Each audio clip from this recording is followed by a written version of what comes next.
Hello Lakshmi. Class 9 का chapter second discuss कर रहे थे, लाइन्स एंड एंगल। उसमें 6.2 का क्वेश्चन नंबर फर्स्ट हो गया था। बाकी बचे जो क्वेश्चन थे वो डिस्कस करना था। क्वेश्चन नंबर सेकंड आज देखते हैं। क्वेश्चन नंबर सेकंड,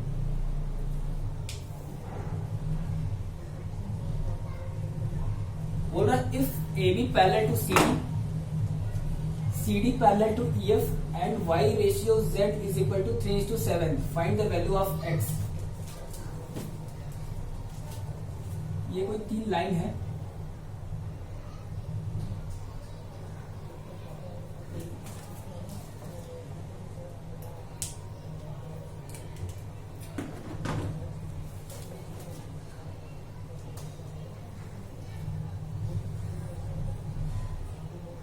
AB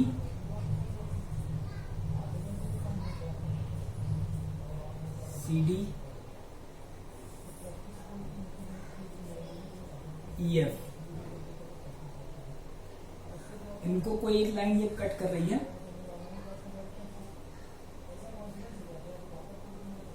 ये एंगल X है, ये Y है, ये एंगल Z है। ठीक है, इसमें गिवन है कि AB जो है वो पैरेलल है CD के, CD जो है वो पैरेलल है EF के, और रेशियो दिया हुआ है Y/Z, Y/Z दिया हुआ है 3:7, 3:7। तो हमसे बोल रहा है कि ये X की वैल्यू बताओ कि X की वैल्यू क्या होगी, ये हमें बताना है।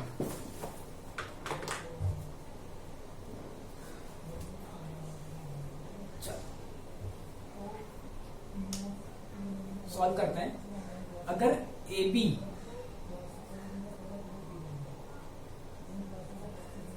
पैरेलल हो CD के,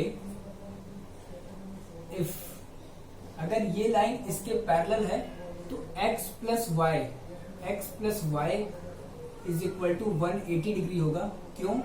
रीजन ये होता है कि अगर दो लाइन आपस में पैरेलल है और कोई तीसरी लाइन उनको कट करती है तो जो एक ही तरफ के एंगल्स होते हैं उनका सम 180 डिग्री होता है। ये इतना बड़ा रीजन है, इसको आप यहाँ ब्रैकेट में लिख लेना।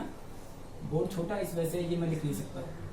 ठीक है, ये आपका x plus Y is equal to 180 हो जाएगा। ठीक है, अब दूसरा कंडीशन ये है कि AB जो है वो पैरेलल है CD के और CD पैरेलल है EF के।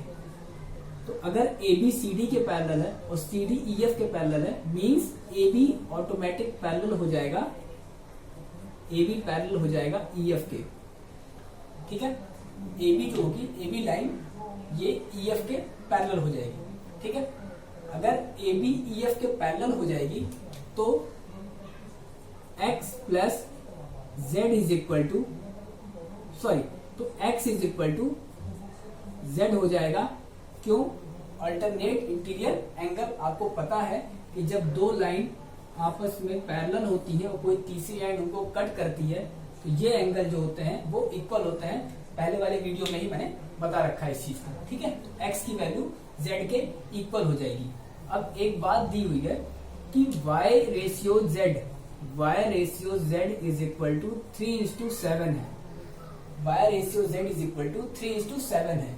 मीन्स y की वैल्यू हम मानते हैं 3k होगी और z की वैल्यू जो है आपकी वो 7k होगी। ये हमने लेट मान लिया कि y की वैल्यू 3k होगी और z की वैल्यू 7k होगी।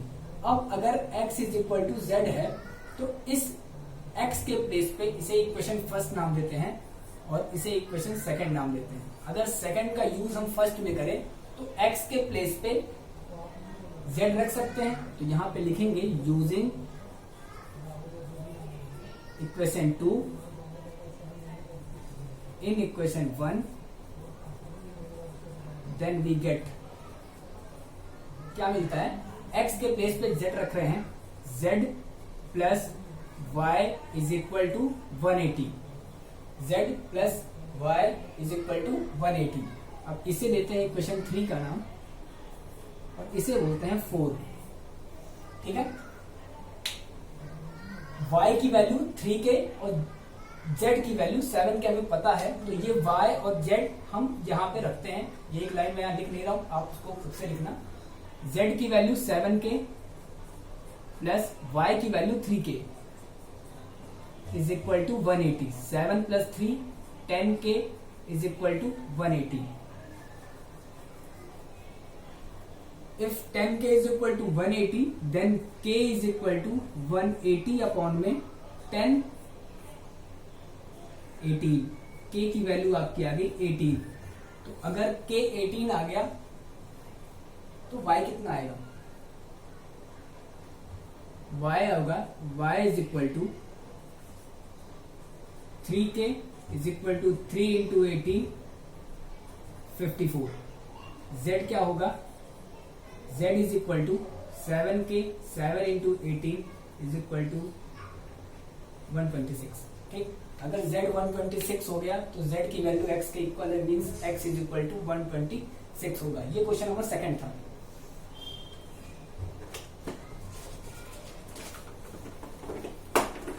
z की वैल्यू 126, z आपका x के इक्वल है, तो अगर z 126 हो गया तो x ऑटोमेटिक 126 होगा. ठीक है, तो ये क्वेश्चन नंबर सेकंड था. दो बातें नहीं थी कि अगर दो लाइन आपस में पैरेलल हो, एक कोई तीसरी लाइन कट करती है तो एक ही तरफ के जो एंगल्स होते हैं उनका सम, अंदर के एंगल उनका सम 180 डिग्री होता है.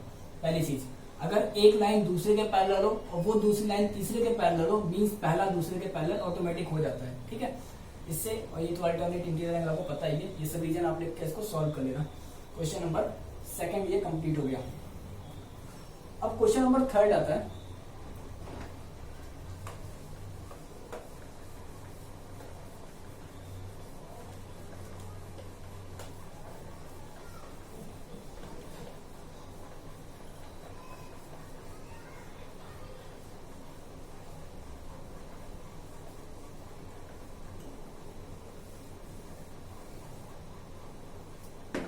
Question number third.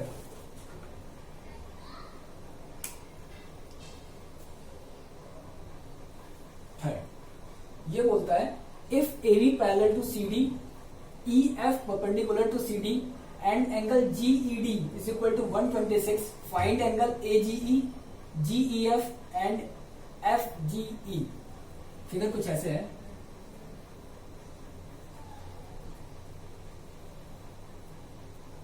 एक कोई लाइन है, ये दूसरी लाइन है, ये ए बी है, ए बी, ये आपकी सी डी है, सी डी. एक कोई परपेंडिकुलर, ये सॉरी ये परपेंडिकुलर है इस पे, पॉइंट ई 90 डिग्री का एंगल बना रहा है. ये एफ,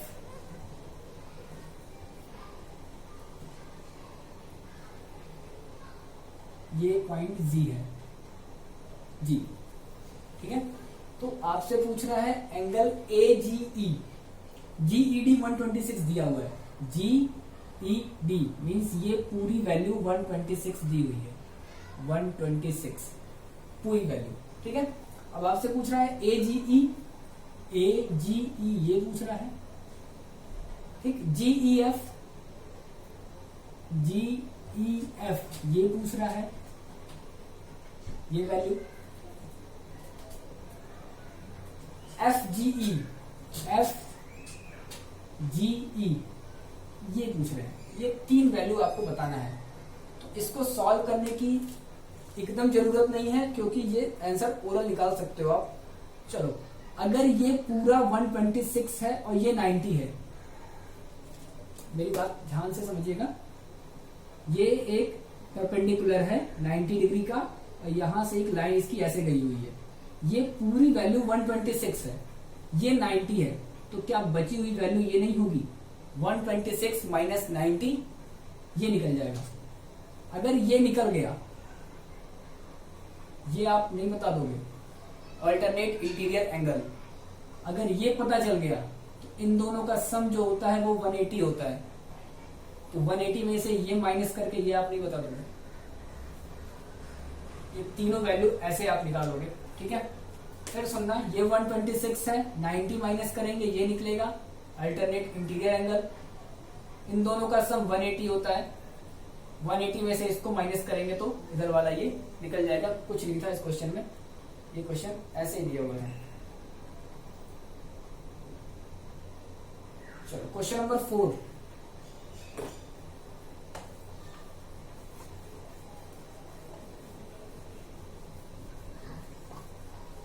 इसको घर पे बैठ कर आराम से आप ट्राई करना। क्वेश्चन नंबर 4 देखते हैं।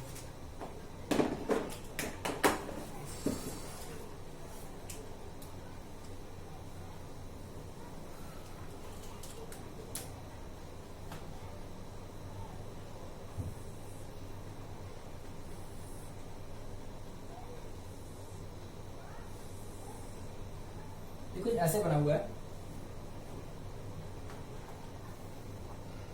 पी क्यू आर, ये P है, ये Q है, ये R है, एस टी, ये S है और ये T है। ये आपका फिगर है। एक इसमें 110, ये एंगल दिया हुआ है 110, ये एंगल दिया हुआ है। ठीक है, हमसे पूछ क्या रहा है, QRS, angle QRS, angle QRS ये पूछ रहा है, ये बताना है हमें। ठीक है, सबसे पहला काम, हाँ एक दो बातें और दी हुई हैं। ये बोला है PQ ST के पैरेलल है। ये जो PQ है ये ST के पैरेलल है, PQ पैरेलल टू ST, ये बातें दी हुई हैं। और ये एंगल दिया हुआ है 110 और एक एंगल और दिया हुआ है 130। ये एंगल दिया, एंगल RST, एंगल RST ये दिया हुआ है 130। ठीक, तो हम एक कंस्ट्रक्शन करेंगे, इसके पैरेलल एक लाइन ड्रॉ करेंगे। और कोई बातें तो नहीं दी हुई है? हाँ, और कोई बातें नहीं दी हुई है। ठीक है,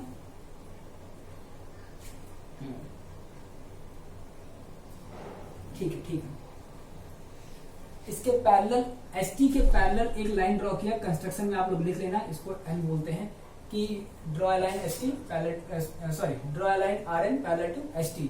ST के पैरेलल एक लाइन ड्रॉ किया RN। अब फिर से वही बात कि दो लाइन अगर आपस में पैरेलल होती है और कोई एक लाइन उसको कट करती है तो एक ही तरफ के इंटीरियर एंगल का सम क्या होता है, 180 होता है। तो लिखेंगे सीन्स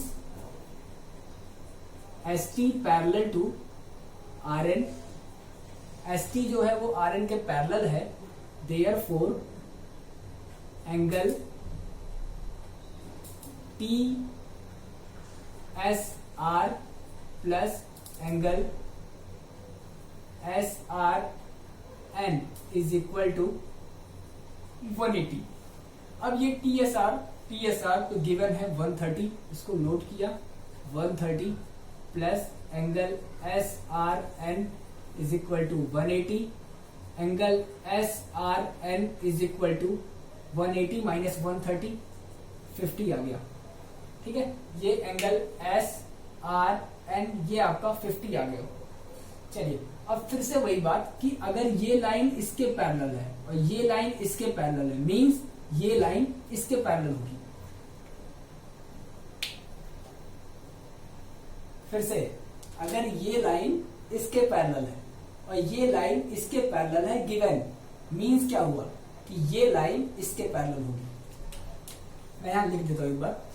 ये गिवन है कि PQ पैरेलल ST, और हमने अभी ऊपर दिखाया है कि ST है, कंस्ट्रक्शन किया है ST parallel to RN। Means क्या हुआ, मींस ये हुआ देयरफॉर, इसको यहां लिखते हैं, ST पैरेलल RN मींस क्या हुआ, PQ parallel ST, ST parallel RN means PQ parallel RN। PQ जो होगा वो RN के पैरेलल होगा। ठीक है,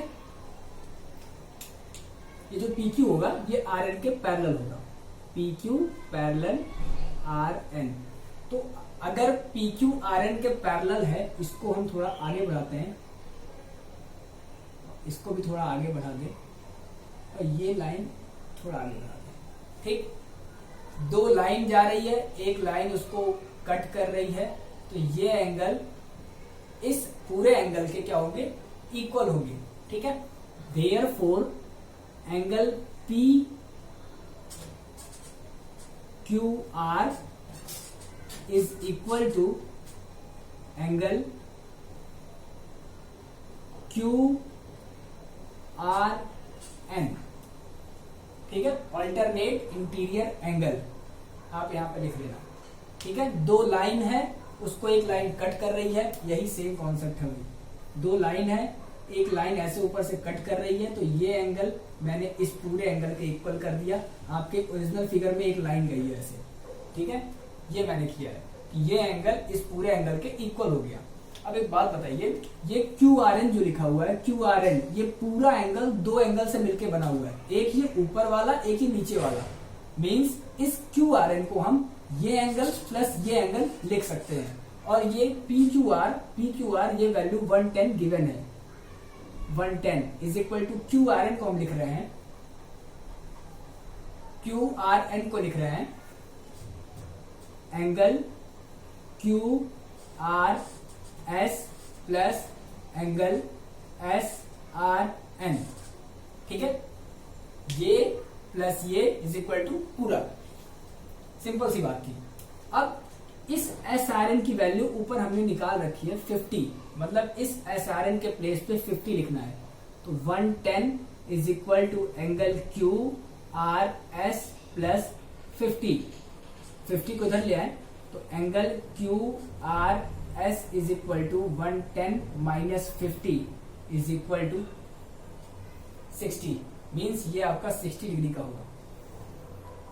क्वेश्चन में कोई दम नहीं था, बस ये था कि आपको समझना था, फैक्ट समझने थे, क्या क्या चीजें हो रही हैं। लाइन पैरेलल आपको कंस्ट्रक्शन करना था, और फिर वही पुराना कॉन्सेप्ट कि दो एंगल का सम 180 डिग्री होता है, और दूसरा कॉन्सेप्ट कि अगर दो लाइन आपस में पैरेलल है और कोई तीसरी लाइन दूसरे के पैरेलल है, मींस पहला तीसरे के ऑटोमेटिक पैरेलल होता है, या दूसरा तीसरे का ऑटोमेटिक पैरेलल होता है, तीनों आपस में एक दूसरे के पैरेलल होते हैं। ठीक है, ये आपको समझना था। ये क्वेश्चन नंबर 3 था, 60 डिग्री आपका निकल के आंसर आएगा। ठीक, क्वेश्चन नंबर 4th हो गया। क्वेश्चन नंबर 5, ये क्वेश्चन नंबर 4 ही था। हाँ, क्वेश्चन नंबर 4 ही था, ये क्वेश्चन नंबर 4 था। अब आगे है क्वेश्चन नंबर 5।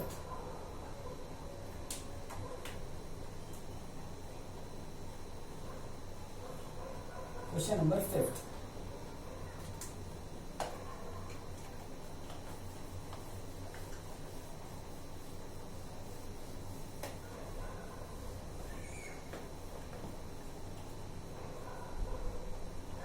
क्वेश्चन नंबर 5 क्या कह रहा है, if A B parallel to C D, angle A P Q is equal to 50 and angle P R D is equal to 127, find X and Y. कुछ ये फिगर बना हुआ है,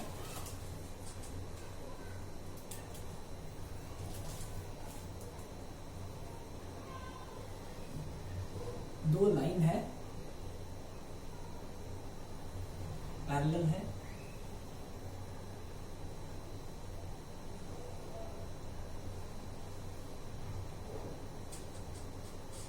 एक कोई ट्रायंगल बना हुआ है इसके। ठीक है, ए बी सी डी, इसको नाम दे देते हैं, ये है A B C and D. ठीक है, एक्स वाई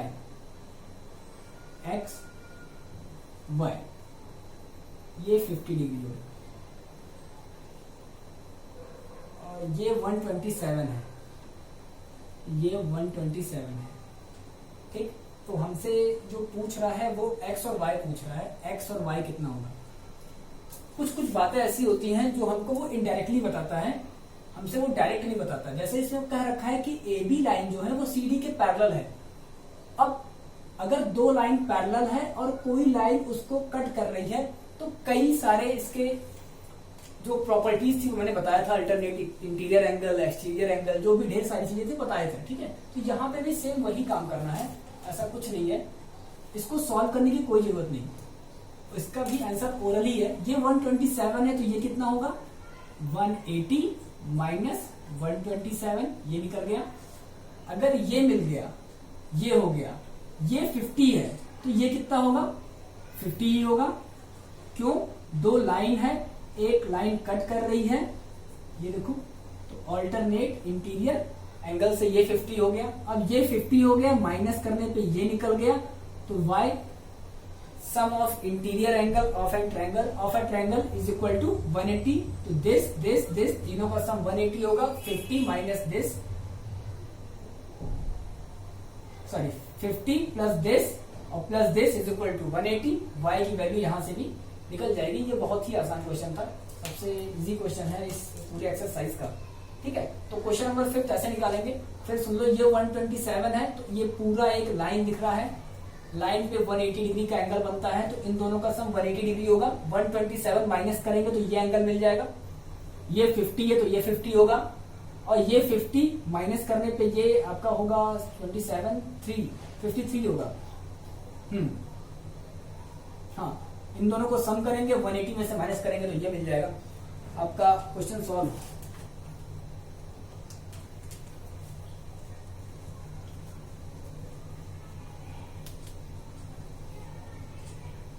क्वेश्चन नंबर 6 है, इसके बाद एक बचा हुआ है जो मैं सोच रहा हूँ आप होमवर्क करो तो सही रहेगा।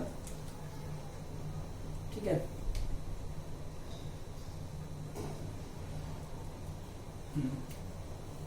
चलो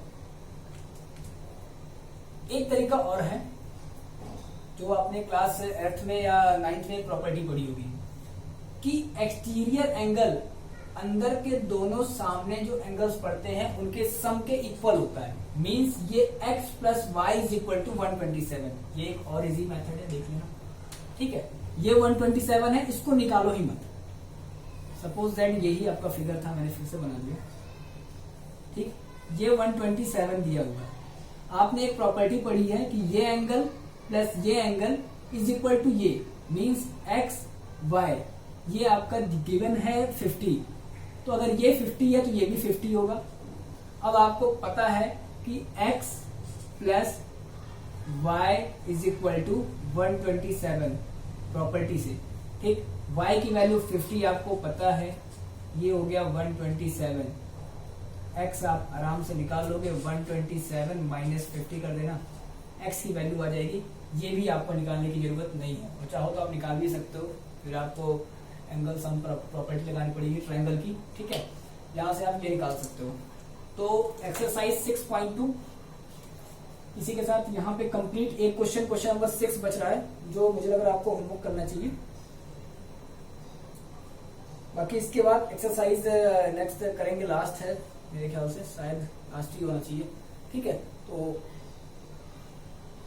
प्रैक्टिस करते रहना आप। पीछे जो भी क्वेश्चंस किए गए हैं, जो भी बताए गए हैं, जो भी लगाए गए हैं, उनको आप खुद से सॉल्व करना, वीडियो का हेल्प लेते रहना और क्वेश्चन को सॉल्व करते रहना। फिर अगले वीडियो में बाकी जो बचे एक्सरसाइज है उनको डिस्कस करेंगे। ठीक है, ओके, थैंक यू।